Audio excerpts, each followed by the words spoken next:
Perkenalkan, nama saya Anissa Nikmatus Soliha, peserta latihan dasar calon pegawai negeri sipil Angkatan 36 Regional Yogyakarta, Pemerintah Kabupaten Gunung Kidul.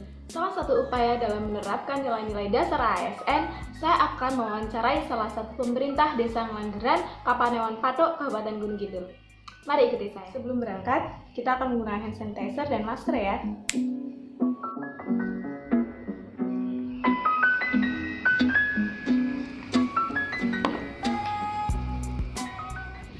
Berjalan menuju ke rumah Pak Dukun.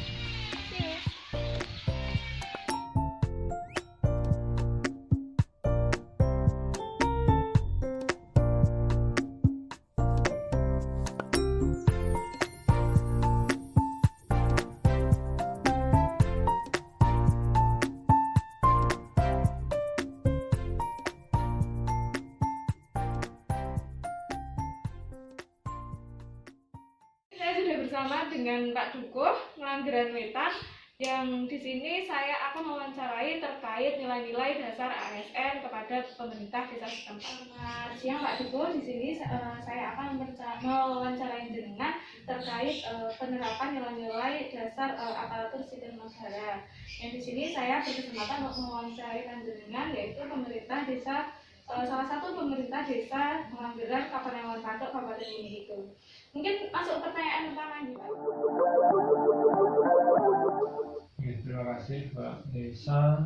Yang pertama terkait dengan hal tersebut, nilai-nilai yang ada di masyarakat sudah bagus untuk mereka nasionalisme dan berbangsa dan bernegara. Cuman konsistensi untuk keberlangsungan tersebut yang perlu pendampingan. Jadi setiap ada kegiatan perkumpulan masyarakat, saya berusaha untuk hadir, baik PRT maupun kelompok sosial yang lain untuk masuk lembaga untuk memotivasi, kemudian mereka bisa ajak untuk tumbuh dengan sendiri, maksudnya punya inisiatif untuk wawasan kebangsaan, juga untuk nasionalisme termasuk wilayahnya mereka untuk bersama-sama membangun khususnya Paduka Ngelanggeran. Jadi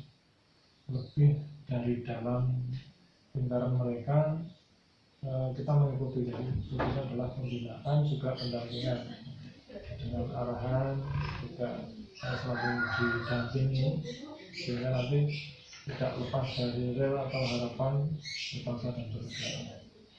Itu saja juga mungkin terkait dengan hal tersebut. Jadi dengan perkumpulan tadi, di situ kita pancing mereka untuk timbul inisiatif karena lebih merasa memiliki ketika mereka itu yang ide mereka yang kita pakai.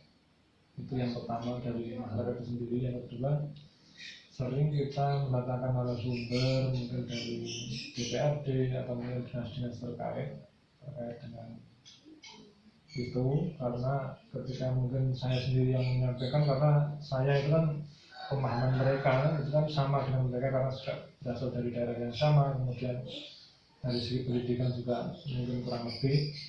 Jadi saya lebih inisiatif untuk mendatangkan narasumber yang kompeten di bidang tersebut. Jadi ketika ada semacam penjelasan dari narasumber tersebut, saya juga membawa di masyarakat tadi sama kelasnya seperti mereka, jadi sifatnya bareng-bareng gitu. Memang ketika di masyarakat itu dalam hal apapun pasti satu dua itu ada yang berbeda pendapat. Namun itu bisa teratasi dengan pemahaman, kita ajak ngobrol, kita ajak diskusi. Sering terkait dengan misalnya program sosial, itu saya ke rumah yang bersangkutan. Biasanya saya komunikasi dengan tokoh, terus saya tanyain biasanya sing kepada senior, sing beda pendapat biasanya siapa Pak Mantan gitu. Saya sering tanya dengan Pak Mantan gitu. Oh ini orangnya itu. Saya ke silaturahmi ke rumahnya, saya ajak ngobrol. Justru malah saya pancing dengan misalnya dengan hal seperti ini pendapatmu bagaimana? Itu artinya mereka malah muncul dan mereka ketika di forum itu sudah tidak membuat atau berbeda pendapat, tapi justru malah punya usulan bagus karena sudah kita ajak komunikasi dan itu sinkron dengan harapan kita. Sering saya seperti itu ketika ada program suatu kegiatan, itu saya ajak ngobrol dulu orang-orang yang sekiranya mungkin sering beda pendapat atau vokal, itu justru kita ajak diskusi dari awal supaya mereka bisa. Biasanya karena terjadi beda pendapat atau mungkin ngeyel itu karena mereka kurang paham saja dengan tujuan atau program. Ketika mereka paham sebenarnya sangat mendukung, karena pemerintah saya yakin dari jajaran paling bawah sampai atas itu tujuannya adalah kesejahteraan masyarakat, jadi tidak mungkin menyengsarakan masyarakat, cuman pemahaman saja yang belum sampai, jadinya itu yang kami selama itu pemahaman bersama.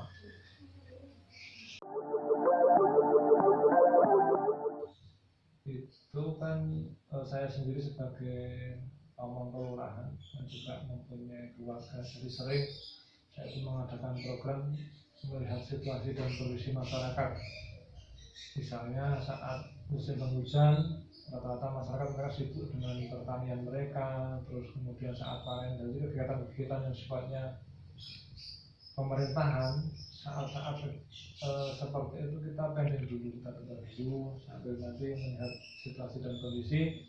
Terus dengan pertemuan RT itu kita tawarkan bagaimana sudah agak senggang waktunya, bagaimana kalau kita misalnya kerja bakti atau bangun apa, nanti tidak kelamaan itu kita tawarkan. Jadi ketika mereka udah senggang Pak, ayo dikerjakan, gitu kan lebih enak kerjanya. Jadi kita nggak merasa disuruh-suruh, tapi mereka yang secara tidak sadar yang memutuskan waktu atau kegiatannya, mereka yang punya inisiatif sendiri, tapi dengan kita giring atau pengarahan opini, sehingga tidak terasa sebelumnya kita suruh, tapi mereka punya pemikiran ini ide saya gitu.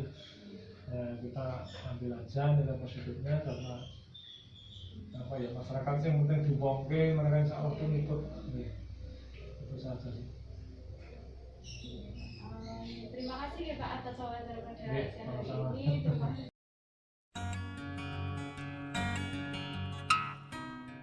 Berdasarkan wawancara dengan Pak Agus, maka kita akan menganalisis nilai-nilai dasar ASN apa saja yang sudah diterapkan oleh beliau. Nilai yang pertama adalah akuntabilitas. Indikatornya bertanggung jawab, jujur, kejelasan target, netral, mendahulukan kepentingan publik, adil, transparan, konsisten, dan partisipatif. Selanjutnya adalah nasionalisme. Dalam video tersebut, Pak Duko sudah menerapkan 3 sila dalam Pancasila, yaitu kemanusiaan, persatuan, dan kerakyatan. Selanjutnya adalah etika publik. Dalam wawancara tersebut, Pak Duko sudah memiliki perilaku dan sudah mengambil keputusan untuk mengarahkan kebijakan publik dalam rangka menjalankan tanggung jawab pelayanan masyarakat desa. Yang keempat adalah komitmen mutu. Dalam wawancara tersebut, Pak Dukuh maupun masyarakat sudah melakukan inovasi dalam mengadakan program atau kegiatan di Dusun Langgeran Wetan. Yang kelima adalah anti korupsi. Dalam wawancara tersebut, Pak Dukuh sudah menerapkan sikap jujur, disiplin, tanggung jawab, kerja keras, sederhana, mandiri, adil, berani, dan peduli terhadap masyarakat di Dusun Langgeran Wetan.